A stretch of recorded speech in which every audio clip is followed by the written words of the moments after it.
الحمد للہ وکفا وسلام علی عبادہ الذین اصطفى اما بعد فاعوذ باللہ من الشیطان الرجیم بسم اللہ الرحمن الرحیم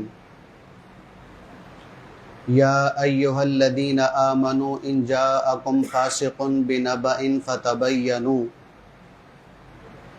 ان تصیبوا قوما بجہالۃ فتصبحوا علی ما فعلتم نادمین۔ صدق اللہ العظیم وصدق رسولہ النبی الکریم ونحن علی ذلک لمن الشاہدین والشاکرین والحمد للہ رب العالمین۔ درود سے پڑھ لوں۔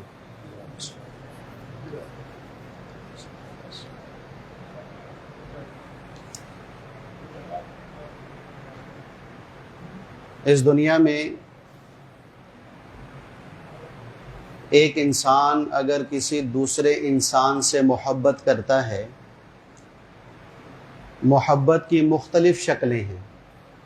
میاں بیوی کی محبت، ماں بیٹی کی محبت، باپ بیٹے کی محبت، دوست کی دوست سے محبت، مختلف شکلیں ہیں۔ تو جو محبت کرتا ہے تو اگر اس نے جس سے محبت کر رہا اس کے لیے کوئی چیز خریدنی ہوتی ہے یا اس کو کوئی چیز ہدیہ میں دینی ہوتی ہے تو اس کی پوری کوشش ہوتی ہے اپنی طاقت کے بقدر کہ میں اس کو ایسی چیز لے کر دوں جس میں کوئی عیب نہ ہو، جس میں کوئی کمی نہ ہو، جس میں کوئی نقص نہ ہو، ہر لحاظ سے کامل اور مکمل ہو۔ تو یہ ایک انسان کی دوسرے انسان سے محبت کا جذبہ عرض کر رہا ہوں کہ جو محبت فانی ہے، ختم ہو جانے والی ہے۔ اب ذرا اللہ جل شانہ کی محبت کو سوچیں کہ جو اللہ اپنے بندوں سے محبت کرتا ہے تو اللہ کی ذات بھی حقیقی تو اللہ کی محبت بھی حقیقی، اللہ کی ذات بھی باقی رہنے والی تو اللہ کی محبت بھی باقی رہنے والی۔ اب اللہ جل شانہ اگر اپنے بندے کے لیے کوئی چیز پسند فرمائیں گے تو وہ عیب والی ہو سکتی ہے، اس میں کوئی کمی ہو سکتی ہے، وہ نامکمل ہو سکتی ہے، ہرگز نہیں۔ اب اللہ جل شانہ نے اس امت یعنی ہمارے لیے کیا چیز پسند فرمائی ہے، اور وہ جو چیز اللہ نے پسند فرمائی پھر اس کو اللہ نے اپنے قرآن میں بھی جگہ دی، اپنے کلام میں بھی اس کو بیان فرمایا کہ وہ پسندیدہ چیز کیا ہے۔ اللہ جل شانہ قرآن میں ارشاد فرماتے ہیں کہ الیوم اکملت لکم دینکم واتممت علیکم نعمتی ورضیت لکم الاسلام دینا، کہ اے امت محمد صلی اللہ علیہ وسلم، میں نے آج تمہارے لیے دین مکمل کر دیا اور اپنی نعمت بھی تم پر کامل کر دی، اور میں نے تمہارے لیے بطور مذہب کے اسلام پسند کر لیا ہے، اپنی پسندیدہ چیز تمہیں دے رہا ہوں۔ مذہب تو پہلے بھی بڑے آئے ہمارے اس مذہب سے پہلے، لیکن اللہ نے کہا کہ ان تمام مذاہب میں جو سب سے خوبصورت مذہب تھا، جو سب سے حسین ترین مذہب تھا، جو میرا پسندیدہ مذہب تھا، اے امت محمد میں وہ تمہیں عطا کر رہا ہوں۔ تو اب اللہ نے ہمارے لیے ایک مذہب اختیار فرمایا، ایک مذہب پسند فرمایا، تو اس مذہب میں کوئی کمی کوتاہی ہو سکتی ہے؟ وہ مذہب کون سا ہے بھائی؟ اسلام۔ اب تمام مذاہب میں سب سے خوبصورت ترین مذہب صرف اسلام ہے، حسین ترین مذہب صرف اسلام ہے۔ اس کی دو دلیلیں۔ پہلی دلیل کہ اللہ نے یہ جو مذہب ہمیں عطا فرمایا، وہ مذہب اللہ نے براہ راست اس ذات پہ اتارا کہ اس ذات سے بڑھ کر کائنات میں کوئی حسین ہے ہی نہیں۔ تو سب سے حسین ترین ذات پر اللہ نے مذہب اتارا، ان کے واسطے سے پھر اللہ نے ہمیں دیا۔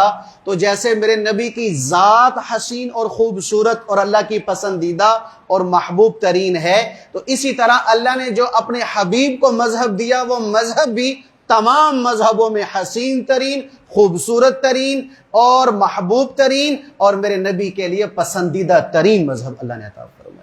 تو ایک دلیل یہ ہے کہ ہمارا مذہب کیوں خوبصورت؟ اس لیے کہ ہمارے نبی پہ اترا ہے، ہمارے نبی پہ اترا ہے۔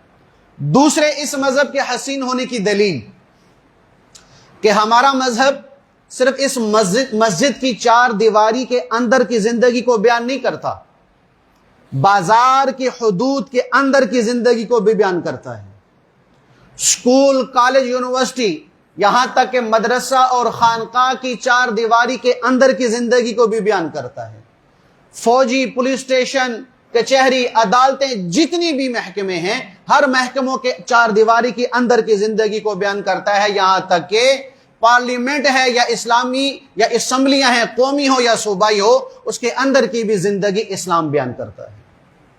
یعنی ہر ایک فرد کے لیے، ہر ایک شعبے کے لیے، ہر ایک محکمے کے لیے، ہر ایک عہدے والے کے لیے، ہر ایک زبان والے کے لیے، ہر ایک قوم، قبیلہ، رنگ، نسل والے کے لیے، ہر ایک افراد کے لیے یہ ایسا اللہ نے ہمیں اصول بیان فرمایا اور ایسا مذہب ہمیں عطا فرمایا کہ اس سے سب کو گھیرا ہوا ہے، کسی کے لیے بھی اس نے راستہ بند نہیں کیا، کسی محکمے کے لیے بھی، کسی فرد کے لیے بھی، کسی شعبے کے لیے بھی اس نے اپنا دروازہ بند نہیں رکھا، اپنا باب بند نہیں رکھا۔ یعنی کوئی فرد، کوئی شعبہ یہ کہہ نہیں سکتا کہ اسلام نے ہماری رہنمائی نہیں فرمائی۔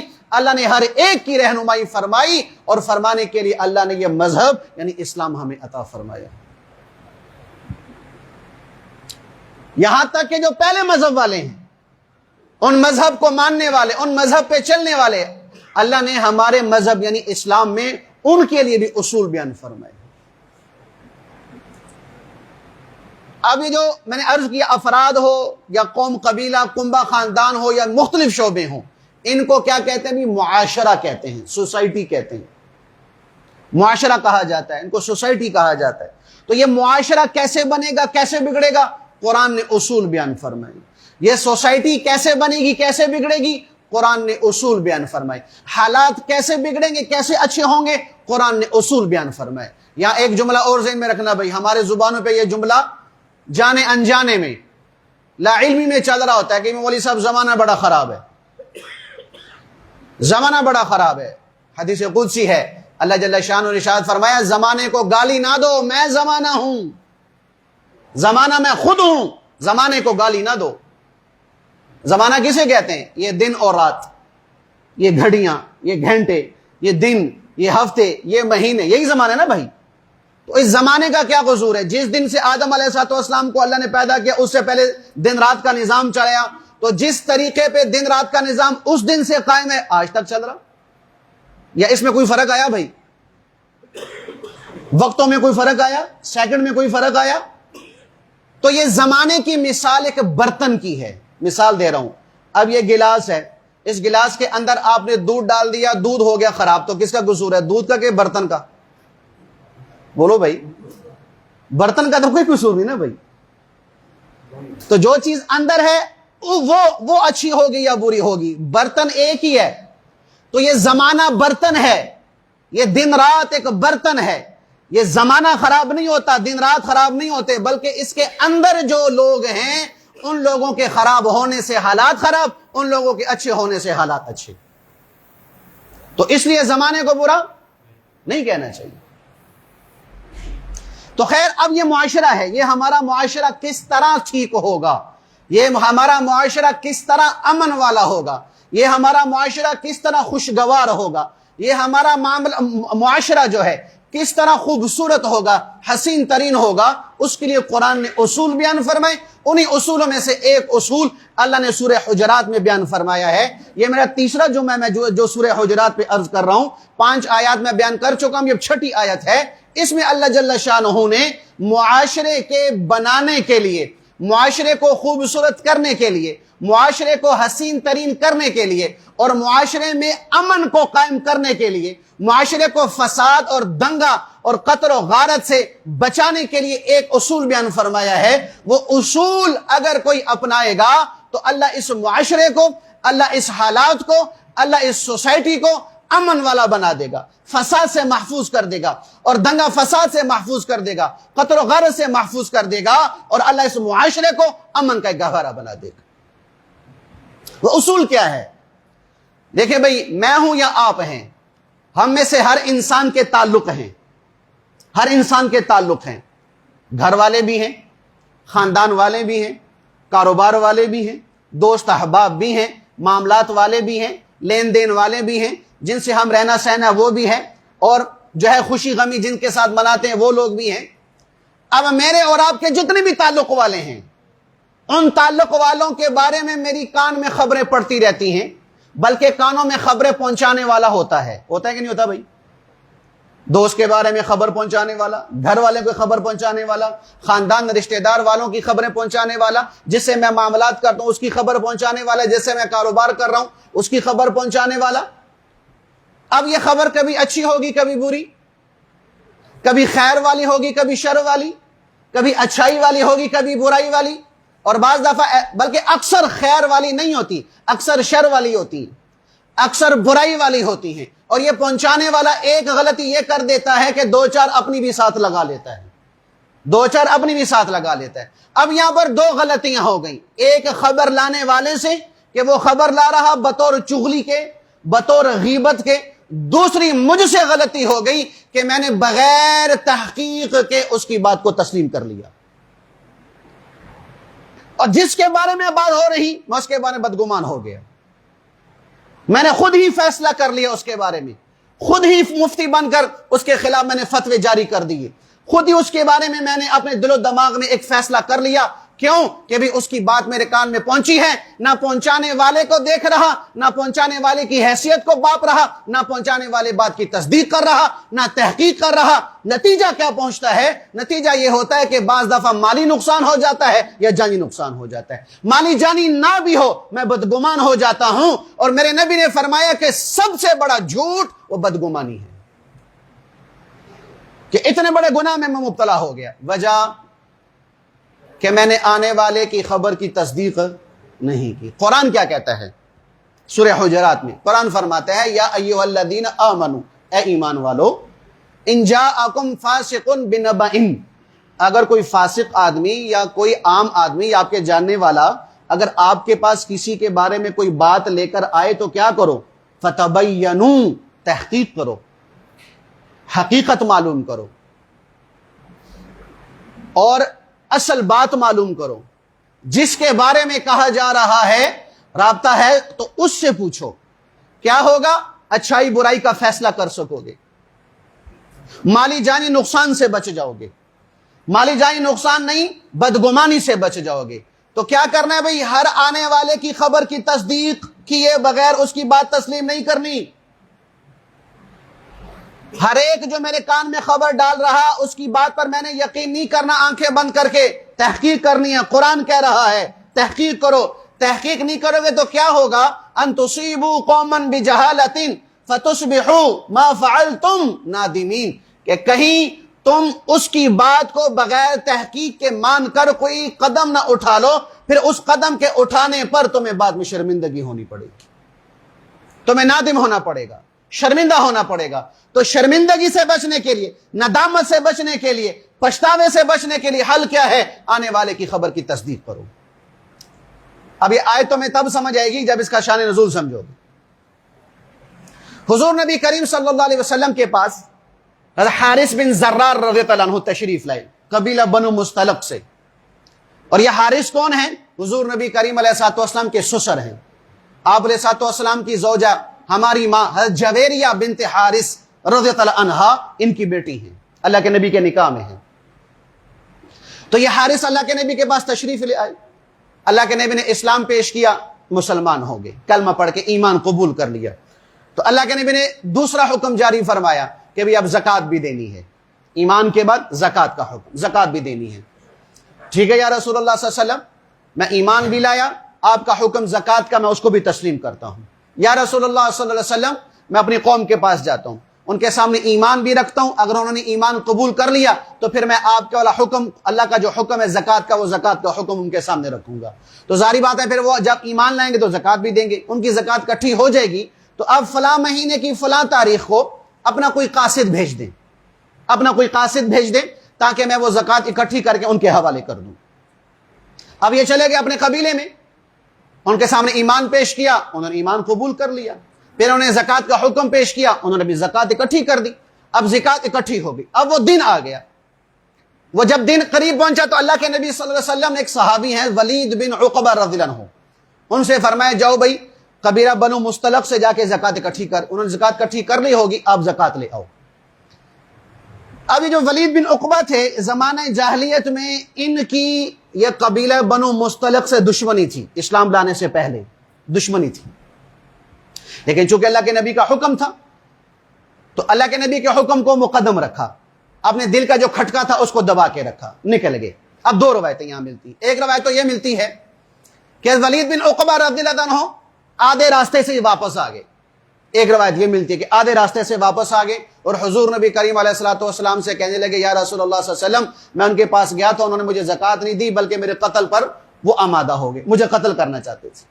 ایک روایت یہ ملتی ہے۔ دوسری روایت یہ ملتی ہے کہ ولید بن عقبہ رضی اللہ عنہ قبیلہ بنو مستلق پہنچ گئے، جب قبیلے والوں کو پتا چلا کہ بھی اللہ کے نبی کا قاصد آیا ہے تو ان کے استقبال کے لیے پورا قبیلہ باہر نکل آیا، پورا قبیلہ کہ اللہ کے نبی کا قاصد آیا۔ تو جب انہوں نے دور سے دیکھا کہ یہ سارے لوگ باہر آ گئے، سارے لوگ باہر آ گئے، تو انہوں نے خود ہی گمان کر کے اپنے گمان کے مطابق فیصلہ کر لیا لوگ بھائی یہ تو مجھے مارنے کے لیے آ رہے ہیں، کہ اگر مجھے کوئی لینے کے لیے آتا تو ایک آدمی کافی تھا یا دو آدمی کافی تھے، یہ پورے ہی قبیلہ باہر آ گیا ہے تو یہ مجھے مارنا چاہتے ہیں۔ تو ان سے ملے بغیر، ان تک پہنچے بغیر، ان سے کچھ کہے سنے بغیر وہیں سے واپس ہو گئے کہ بھئی یہ مجھے مارنا چاہتے ہیں۔ اللہ کے نبی کے پاس پہنچ گئے، حضور نبی کریم علیہ الصلوۃ والسلام کو واقعہ سنا، یا رسول اللہ صلی اللہ علیہ وسلم میں یوں گیا، وہ تو سارے مجھے قتل کرنے کے لیے آ رہے تھے، تو جو مجھے قتل کرے گا وہ زکات کیسے دے گا؟ لہذا انہوں نے مجھے قتل کرنا تھا، زکات بھی نہیں دینی تھی، اس لیے میں واپس آ گیا۔ اب یہ خبر لانے والے کون ہیں؟ بولو بھائی، صحابی۔ کس کے پاس خبر آئی ہے؟ حضور نبی کریم علیہ الصلوۃ والسلام، وہ نبی کہ جس کی قدم قدم پر میرا اللہ رہنمائی فرما رہا ہے، اس نبی کے پاس۔ تو اللہ کے نبی علیہ الصلوۃ والسلام نے، میں قربان جاؤں، ایک طریقہ، ایک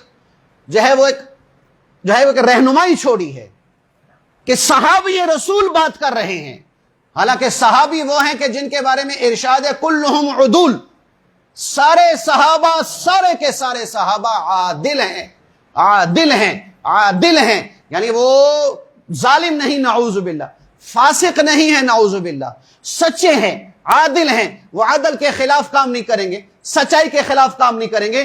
لیکن اللہ کے نبی صلی اللہ علیہ وسلم نے امت کے لیے ایک رہنمائی چھوڑنی تھی، امت کو ایک راستے پہ، ایک ڈگر پہ ڈالنا تھا، تو حضور نبی کریم علیہ السلام نے حضرت خالد بن ولید رضی اللہ عنہ کو ایک لشکر دے کر بھیجا کہ جاؤ بھائی اس بات کی تصدیق کر کے آؤ کہ حارث بن زرار نے زکات کیوں نہیں دی۔ میں اور آپ ہوتے تو کیا کرتے بھائی؟ ہم ساری مشین گنیں نکال لیتے، ساری توپ شوپ باہر نکال لیتے، جو اوزار ہوتا سارے نکالو، چلو بھائی چڑھائی کر دو، زکات کا انکار کر رہے ہیں اور میرے قاصد کو قتل کر رہے ہیں، اتنا بڑا جرم، مٹا دو اس کو صفحہ 38، ختم کر دو اس پوری۔ نہیں، میں قربان حضور نبی کریم علیہ السلام پر، خالد جاؤ تحقیق کر کے آؤ، یہ کیا ماجرا ہے؟ ادھر حارث بن زرار رضی اللہ عنہ، انہوں نے اپنے قبیلے والے کو اکٹھا کر دیا کہ بھی یہ ولید ہمارے پاس آیا نہیں، دور سے ہمیں دے کر بھاگ گیا، کہیں اللہ کے نبی ہم سے ناراض تو نہیں ہو گئے، اس کو واپس بلا لیا ہو، ہمارے نبی ناراض تو نہیں ہو گئے ہم سے، چلو ایسا کرو مال اکٹھا کر کے ہم خود جاتے ہیں، ہم خود جاتے ہیں۔ اب یہ مال اکٹھا کر کے بنو مستلق سے نکلے، ادھر خالد بن ولید رضی اللہ عنہ مدینہ سے نکلے۔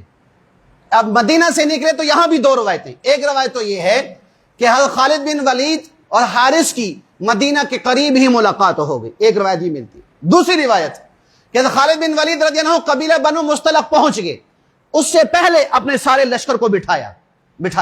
میں خالد پر بھی قربان جاؤں، حضرت خالد بن ولید نے ایک شخص بھیجا کہ جاؤ بھائی دیکھ کر آؤ، حالات معلوم کر کے آؤ کہ یہ قبیلہ مسلمان ہی ہے کہ مرتد ہو گیا۔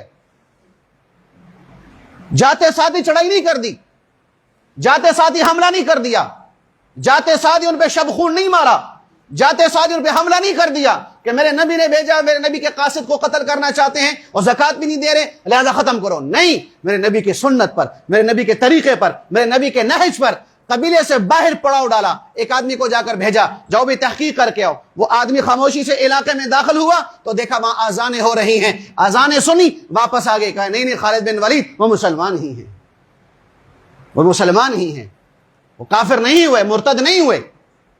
ایک روایت یہ، دوسری روایت ملتی، خیر ان کی ملاقات ہو گئی، حضرت خالد کی اور حارث کی ملاقات ہو گئی۔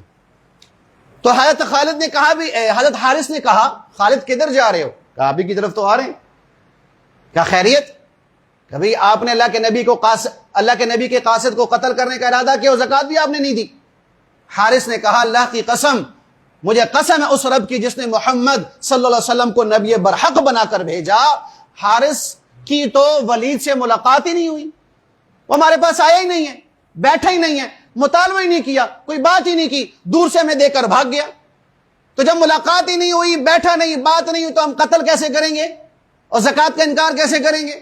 جب خالد سے یہ بات ہوئی تو خالد حضرت حارث کو لے کر حضور نبی کریم علیہ السلام کی مجلس میں آ کہا حارث تو نے ہی میرے قاصد کو مارنے کا ارادہ کیا، تو نے زکوٰۃ کا انکار کیا؟ کہ یا رسول اللہ صلی اللہ علیہ وسلم قسم اس رب کی جس نے آپ کو نبی برحق بنا کر بھیجا، نہ میں نے ولید کو قتل کرنے کا ارادہ کیا، نہ میں نے زکوٰۃ کا انکار کیا، یہ ہمارے پاس پہنچے ہی نہیں ہے، ملاقات ہی نہیں ہوئی۔ جب ملاقات نہیں ہوئی تو پھر قتل کی بات کاہے کی اور زکوٰۃ نہ دینے کی بات کاہے کی؟ جب اللہ کے نبی نے ولید کی یہ بات سنی، پھر حارث کی یہ بات سنی، اللہ کے نبی خاموش ہو گئے، قرآن اتر آیا۔ قرآن نے کیا فرمایا کہ اے میرے حبیب، آپ کے پاس اگر کوئی آدمی کوئی بات لے کر آئے تو یہ آپ کے ذریعے سے آپ کی امت کو یہ پیغام ہے کہ بغیر تحقیق اس کی بات پر عمل نہ کرنا، بغیر تحقیق اس کی بات پر عمل کرو گے یا جانی نقصان ہوگا یا مالی نقصان ہوگا، نہ جانی ہوا نہ مانی ہوا تو بدگمانی ہو جائے گی، اور بدگمانی فرمایا سب سے بڑا جھوٹ ہے۔ تو اصول کیا بتایا ہے کہ آپ کے لیے، آپ کے متعلقین کے بارے میں کوئی خبر لا رہا ہے تو خبر لانے والے کی حیثیت دیکھو، خبر لانے والے کی اوقات دیکھو، اس کو جانچو پرکھو کہ یہ آدمی کیا ہے، عادل ہے کہ فاسق، نیک ہے کہ برا۔ لیکن آپ فرق نہیں کر سکتے، تو کوئی فیصلہ کرنے سے پہلے جب تک آپ کو اصل بات کی حقیقت کا پتہ نہ چل جائے کوئی قدم نہ اٹھانا۔ قدم اٹھاؤ گے تو اللہ فرما رہے کہ اپنے نقصان کے خود ذمہ دار ہوگی۔ آج 99.99% جو معاشرے کا فساد ہے اس بدگمانی کی بنیاد پر ہے۔ میاں بیوی کا رشتہ برباد ہو رہا، وجہ کہ میاں کے خلاف بیوی کے کان بھرے جا رہے ہیں اور بیوی کے خلاف میاں کے کان بھرے جا رہے ہیں، اور یہ بھی ایسے اللہ معاف فرمائے سادے ہیں کہ بیوی خامن سے پوچھنے کو تیار نہیں اور خامن بیوی سے پوچھنے کو تیار نہیں کہ تیرے بارے میں یہ بات مجھے پتہ چلی ہے، اس کی کیا حقیقت ہے؟ نتیجہ طلاق تک پہنچ جاتا ہے۔ رشتہ داریاں اس بنیاد پہ ٹوٹی ہوئی ہیں، بھائی بھائی سے لڑا ہوا ہے، بہن بہن سے ناراض ہے، باپ بیٹے سے ناراض ہے، بیٹا باپ سے ناراض ہے، ماں اور بیٹی کی لڑائی ہے، بنیاد بدگمانی ہے، اور تحقیق کرنے کو کوئی تیار نہیں ہے، حقیقت حال پوچھنے کو تیار نہیں ہے۔ ہمارے ہاں مصیبت تو یہ ہے کہ 10 سال ایک آدمی پر ہمارا اعتماد اور بھروسہ ہوتا ہے، ایک چھوٹی سی خبر جس کا نہ دم ہے، نہ ہاتھ ہے، نہ پاؤں ہے، نہ سر ہے، کچھ بھی نہیں ہے، ایک خبر جو ہی ہمارے کان میں پڑی ہم نے بدگمانی شروع کر دی۔ میرے نبی نے کیا فرمایا ہے کہ غیبت کرنا صرف حرام نہیں، غیبت سننا بھی حرام ہے۔ کیوں؟ غیبت سنے گا بدگمان ہوگا، نتیجہ تعلقات کے ختم ہونے تک پہنچ جائے گا۔ تو اس لیے اس معاشرے کے اس نظام کو قائم رکھنے کے لیے، فساد کو ختم کرنے کے لیے کوئی بات آپ کے پاس پہنچ رہی ہے، اللہ کا واسطہ بغیر تحقیق کے، بغیر تصدیق کے قدم نہ اٹھانا۔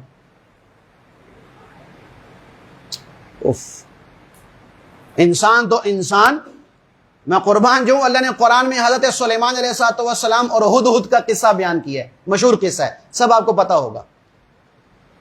حضرت سلیمان علیہ السلام نے مجلس لگائی، سارے حاضر، چرند پرند درند سب حاضر، تو دیکھا ہدہد غائب ہے، کہ یہ ہدہد کدھر ہے؟ میرے اطلاع دیے بغیر کدھر چلے گئے؟ کہا اب یہ میرے پاس آیا، یا تو اس کو ذبح کر دوں گا یا سخت سزا دوں گا یا کوئی معقول عذر پیش کرے۔ تھوڑی دیر کے بعد ہدہد آ گیا، دور بیٹھا، ہاں جی کدھر تھے؟ کہ یا نبی اللہ آپ کے علم میں نہیں، میں فلاں علاقے سے آیا ہوں، قوم سبا سے، جہاں بلقیس، ملکہ بلقیس ہے، اس کی بادشاہت عورت کے پاس ہے، بڑا خوبصورت ملک، بڑی اس کی لمبی چوڑی فوج، بڑا اس کا مال و زر، بڑے اس کے محلات، اور بڑا اس کا وسیع تخت ہے، لیکن ہے مشرک، سورج کی بندگی کرتے ہیں، سورج کی بندگی کرتے ہیں۔ اللہ الصمد۔ سلیمان علیہ السلام نے اس کی بات مان لی، حدود کی بات مان لی، حالانکہ پرندہ سچ جھوٹ سمجھتا ہے کہ سچ کیا ہوتا ہے، جھوٹ کیا ہوتا ہے، سمجھتا ہے، اور بولو بھائی۔ لیکن سلیمان علیہ السلام نے ہدہد سے کہا کہ میں تیری بات کی تصدیق کروں گا، اگر تو ہوا سچا تو بچ جائے گا، نہیں تو سزا پائے گا۔ وہ پرندہ جو نہ سزا کا مکلف نہ جزا کا مکلف، وہ پرندہ نہ جنت کا مکلف نہ جہنم کا مکلف، اس کی بات کی تصدیق کی جا رہی ہے۔ تو میرے پاس خبر لانے والا انسان ہے جو سزا کا بھی مکلف ہے، جزا کا بھی مکلف ہے، جنت کا بھی حقدار بن سکتا ہے، جہنم کا بھی حقدار بن سکتا ہے۔ تو بتاؤ اس کی بات کی تصدیق نہ کرنے والا کتنا بڑا مجرم ہوگا؟ کہ قرآن کہتا ہے کہ چرند پرند درند کی بات کی بھی تصدیق کرو، پھر انسان کی بات کی تصدیق کیوں نہ کی جائے؟ اور ہم بالکل اندھے نہ بنے کسی کی نفرت میں، یا کسی کی عداوت میں، یا کسی کی بغض میں، یا کسی کے ساتھ بدگمانی میں، کہ جس نے جو بات میرے کان میں پہنچا دی میں نے آمنا صدقنا قرآن کی طرح اس پر ایمان لے کے میں نے تو اس کی تصدیق کر دی۔ نہیں، میرا نبی کیا فرما رہا ہے؟ میرے نبی علیہ الصلوۃ والسلام فرما رہے ہیں اگر تمہارے پاس کوئی ایسا آدمی آیا جس کی ایک آنکھ زخمی ہوئی ہے، اس کو زخمی ہو کر اس کی آنکھ ضائع ہو چکی، وہ کانا ہو چکا، خون بہ رہا، ہاتھ آنکھ پہ رکھی ہوئی، دوڑا ہوا تیرے پاس آ رہا اور وہ یہ کہہ رہا کہ فلاں نے میری آنکھ پھوڑ دی ہے، تمہیں نظر آ رہا کہ اس کا خون بہ رہا ہے، جس نے آنکھ پھوڑی وہ تمہیں نظر نہیں آ رہا، میرا نبی کہہ رہا اس آنے والے پر رحم کھا کر اس کی بات کی تصدیق نہ کرنا، ہو سکتا ہے کہ یہ پیچھے اس کی 2 آنکھیں پھوڑ کے آیا ہو۔ ہم ون سائیڈڈ بات سن کر، ایک آدمی کی بات سن کر فیصلہ کر دیتے ہیں، شریعت کے خلاف ہے، قرآن کے خلاف ہے، کہ جب تک تم تحقیق و تصدیق نہ کر لو فیصلہ نہ کرو، ورنہ نقصان ہو جائے گا۔ نقصان کیا؟ میں نے آخری درجہ بتا دیا، کیا نقصان ہوگا آخری درجہ؟ بدگمانی، اور بدگمانی کیا ہے؟ سب سے بڑا جھوٹ، اور جھوٹ بولنا کیا ہے؟ کبیرہ گناہ ہے جو بغیر توبہ کے معاف نہیں ہوتا۔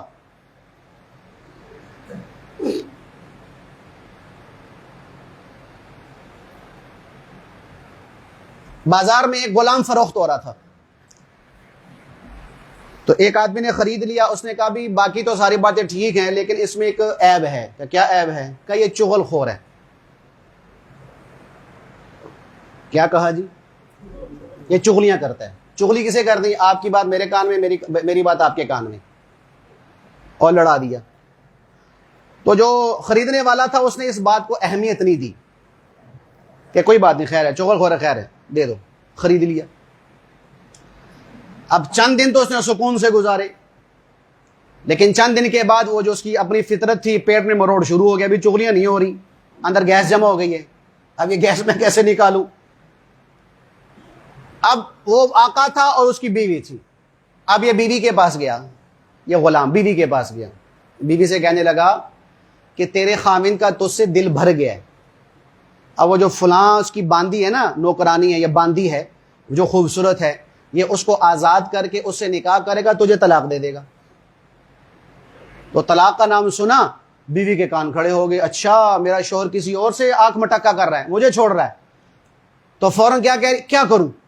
مجھے کوئی حل بتاؤ، مجھے کوئی حل بتاؤ کہ اس کا رخ میری طرف ہو۔ بھائی معذرت کے ساتھ اس وقت 99% یا 99% جتنے یہ پیر فقیر بنے ہوئے نا، عامل بنے ہوئے، عامل ہے نا بھائی، عامل سمجھتے نا بھائی، یہ تعویذ دھاگے والے، ان کو آسمان پر چڑھانے والے عورتیں ہیں۔ آج ان کے پاس عورتیں جانا چھوڑ دیں، ان کی دکانداری بند ہو جائے، ان کی دکانداری بند ہو جائے۔ ان کو بنانے والے، ان کو آسمان پہ چڑھانے والے، یہ میری آپ کی مائیں بہنیں ہیں، ناراض نہیں ہونا بھائی۔ کیا میرے نبی نے ہر چیز کا حل نہیں بتایا؟ جادو کا حل نہیں بتایا؟ نظر کا حل نہیں بتایا، جنات کا حل نہیں بتایا، پریشانی کا حل نہیں بتایا، بیماری کا حل نہیں بتایا. ہم اللہ اس کے رسول کی طرف نہیں آتے، ان 2 نمبر پیروں کے پاس جاتے ہیں، 2 نمبر عاملوں کے پاس جاتے ہیں کہ جہاں مال بھی جاتا ہے اور اکثر عزت بھی دے جاتی ہے، اکثر عزت بھی دے جاتی ہے. اور آپ کو کیا پتا کہ یہ عمل کرنے والا روحانی عمل کر رہا ہے کہ کالا علم کر رہا ہے؟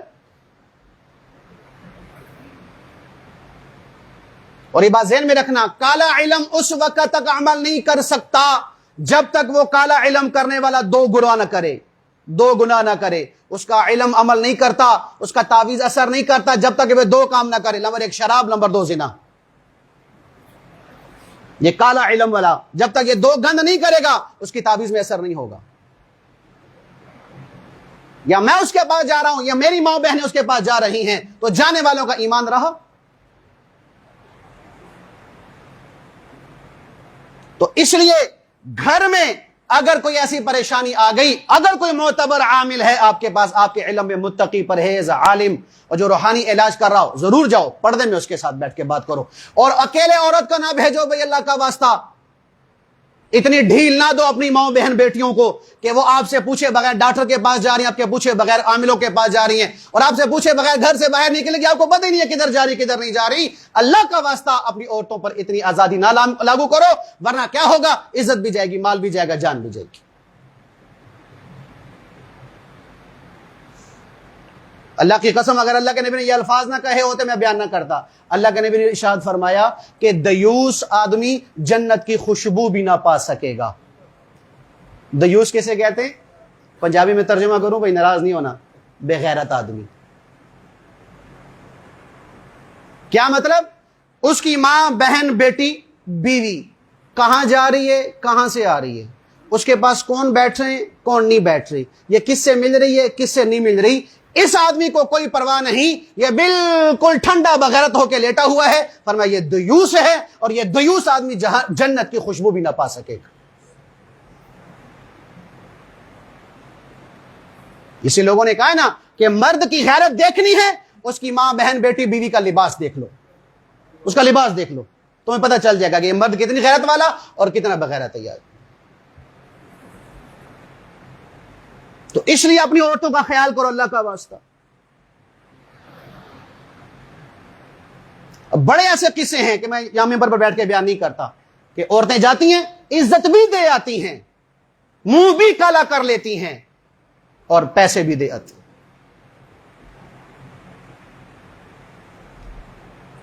خیر اس کا لحاظ کرو بھی اللہ کا واسطہ. اللہ کے نبی صلی اللہ علیہ وسلم نے قرآن کے ذریعے اور اپنے حدیث میں دعائیں بتائی ہیں، ان کا اہتمام کرو بھائی، ان کا اہتمام کرو. صبح شام دعاؤں کا اہتمام کرو، کوئی چیز نہیں آئے گی. اور خاص طور پر عورتوں، اپنی عورتوں سے کہو، گھر کی بیویوں عورتوں سے کہو کہ بھی گھر میں ایک تو ننگے سر نہ پھریں، گھر میں ننگے سر نہ. جس گھر میں عورت ننگے سر پھرتی ہے اس گھر میں رحمت کا فرشتہ نہیں آتا. تو جہاں رحمت کا فرشتہ نہیں ہے کیا ہوگا؟ پھر کون آئے گا؟ شیطان. تو شیطان تو جن ہے، اور جن تو ہے ہی شرارتی. اور پاکی ناپاکی کا بھی عورت سے کہیں خیال رکھے، پاکی ناپاکی کا بھی خیال رکھے.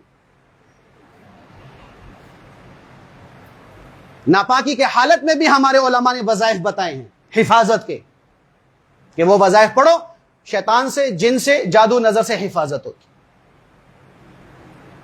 ہمارے یہاں اللہ معاف فرمائے، رات کو ہم بستری ہوتی ہے اور اگلے شام کو غسل ہو رہا ہوتا ہے.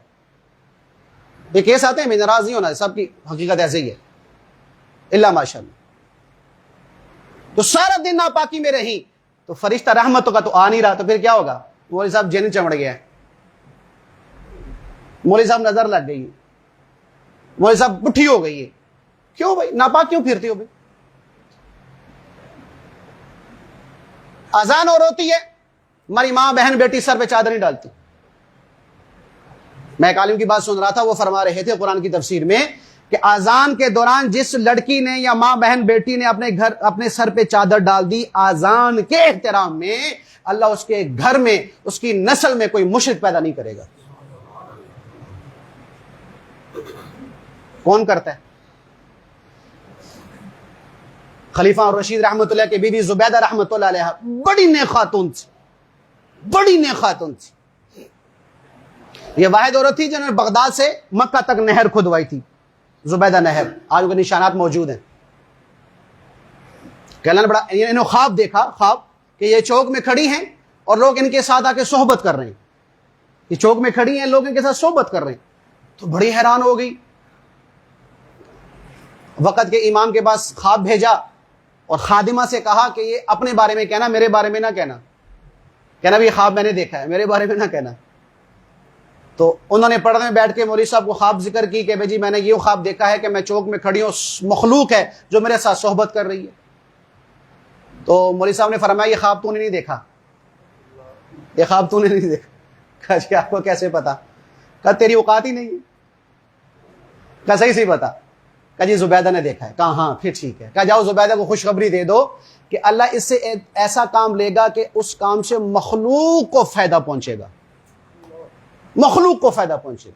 پھر وہ نہر زبیدہ کھدوائی، انسانوں نے بھی فائدہ لیا، جانوروں نے بھی فائدہ لیا. بعض دفعہ خواب نا الٹا ہوتا ہے، تعبیر اس کی اچھی ہوتی ہے. بعض دفعہ خواب اچھا ہوتا ہے، تعبیر الٹی ہوتی ہے. تو یہ کون بتائے گا؟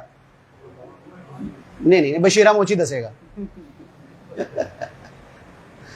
ماہر سے پوچھو. اچھا بھائی ہر خواب ہر کسی کو بیان نہ کرو. خواب کا اصول ہے آپ نے جس کو خواب بیان کی اس نے جو تعبیر بتا دی الٹی ہے یا سیدھی ہے وہ ہو جائے گی.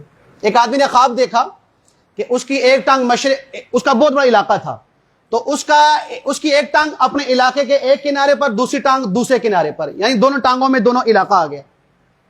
صبح اٹھا بیوی کو سنا دیا. بیوی کہتی شکر کر پاٹیاں نہیں تو. بیوی نے کیا کہا؟ شکر کرو تم پھٹے نہیں ہو. تو یہ کیا جواب آ گیا؟ پھر جا کے کسی مولوی صاحب سے بات کی، کہا یہ خواب کس کو سنایا؟ کہا جی بیوی کو. بیوی نے تو یہ کہا. کہا وہی ہوگا، شکر کر بچ گیا. میرے پاس آتا تو اس کی تعبیر یہ تھی کہ اللہ نے تمہیں اس پورے علاقے کا بادشاہ بنانا تھا، یہ پورا علاقہ تیرے ماتحت ہونا تھا، لیکن اب وہی ہوگا، لہذا اپنی حفاظت فرما. تو ہر اہل غیرے کو خواب نہ سناؤ بھائی، ماہر کو سناؤ. سمجھ آ گئی بھائی؟ تو بھی عورتوں کی حفاظت ہوگی نا بھائی انشاءاللہ، اللہ عمل کی توفیق دے. اچھا جی، تو اب اس نے کیا کہا کہ میں کیا کروں؟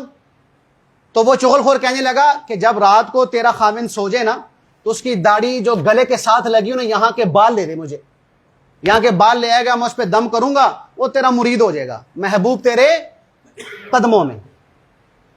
سمجھ آ گئی؟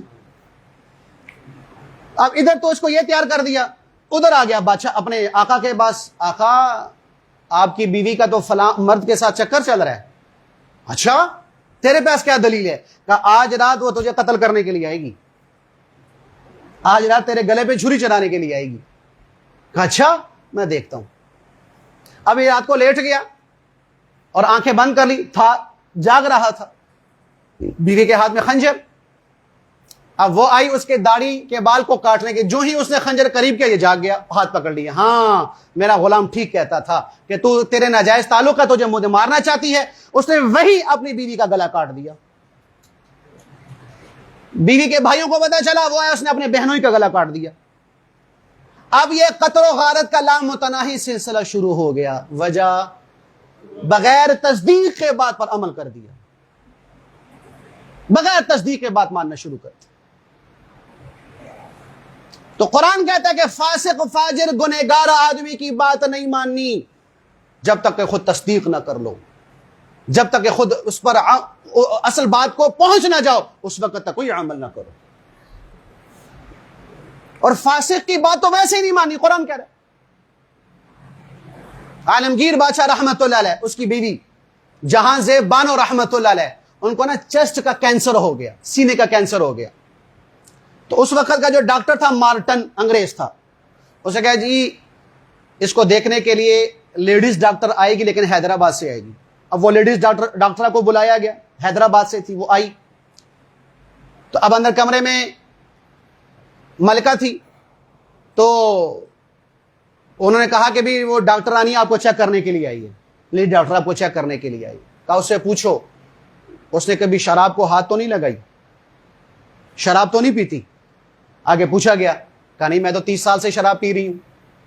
انگریزہ تھی نا، کافرہ تھی. تو عالمگیر رحمت اللہ کی بیوی جہاں زیب بانو نے فرمایا کہ جو شراب پینے والی ہو وہ فاسقہ ہے، اور ایک فاسقہ عورت سے ایمان والی عورت اپنا علاج نہیں کروائے گی۔ اسی مرض میں تڑپ تڑپ کر درد سہ سہ کے 2 سال کے اندر اندر دنیا سے چلی گئی، لیکن فاسقہ سے علاج نہیں کروایا۔ حالانکہ شرعاً جائز تھا، حرام نہیں تھا اگر علاج کروا لیتی، لیکن ایمان کسے کہتے ہیں، تقوی کسے کہتے ہیں، یہ عرض کرنا تھا۔ اور ہم بغیر تصدیق کے بات ماننے کو تیار ہو جاتے ہیں، بغیر تصدیق کے لوگوں پہ فتوے لگانا شروع کر دیتے، علماء پہ فتوے لگ رہے ہیں۔ ایک عام آدمی کہ جسے میں کہوں نا کہ یہاں پر نماز کی تکبیر کہ نماز کے تکبیر کہ اللہ کی قسم اس کو تکبیر نہ کہی جائے، وہ کہنا وہ فتویٰ لگاتا ہے فلاں مولوی صاحب کو میں نہیں مانتا، فلاں مولانا کو میں نہیں مانتا، فلاں مفتی صاحب کو میں نہیں مانتا۔ بھی کیوں نہیں مانتا؟ وہ سیاسی مولوی ہے۔ بھائی تیری حیثیت کیا ہے بھائی؟ تیری اوقات کیا ہے کہ تو ایک عالم کے بارے میں کہے کہ میں اس کی بات نہیں مانتا؟ وجہ جی اس کے بارے میں یہ میں نے سنا ہوا ہے۔ ارے بھائی تو نے سنا ہوا ہے، آنکھوں سے دیکھا؟ میرے نبی نے ارشاد فرمایا کہ ایک زمانہ آئے گا کہ جھوٹ یوں پوری دنیا میں پھیلا کرے گا، یوں آنن فانن جھوٹ پھیلے گا۔ اس حدیث کو یہ ہمارا سوشل میڈیا پورا کر رہا ہے، یہ ہمارے اینکر پورے کر رہے ہیں، یہ ہمارے سیاستدان اس کو پورا کر رہے ہیں، الا ماشاءاللہ۔ تو لہٰذا بھائی بغیر تصدیق کے اللہ کا واسطہ عام آدمی کے لیے حکم یہ ہے کہ اس کی بات نہ مانو۔ کہ کوئی ایک عالم کے بارے میں بغیر تصدیق کے بات کرے گا تو جو عالم کے بارے میں بدگمان ہوگا اے نسلوں کو برباد کر دے گا۔ شاہ اشرف علی تھانوی صاحب رحمت اللہ کا فتویٰ سنو کہ اگر کسی عالم کے بارے میں بدگمان ہو گئے یا عالم کو برا بلا کہہ دیا، یہ آدمی ایمان پر نہیں مر سکتا۔ کیوں؟ کہ اللہ سے توبہ کی توفیق چھین لیتا ہے۔ جاؤ اٹھاؤ، مفتی شفیع صاحب رحمۃ اللہ کا معرف القرآن، یہ سورہ حجرات کی تفسیر میں لکھا ہوا 26واں پارہ۔ کسی عالم کے بارے میں بدگمان ہوگا، میں سیاسی غیر سیاسی کی بات نہیں کر رہا، عام عالم ہے، اس کے ساتھ نسبت علم کی، اس کے بارے میں بدگمان ہوگا، نہ اسے توبہ کی توفیق ملے گی نہ نیکی کی توفیق ملے گی، اللہ نسل سے دین کو مٹا دے گا۔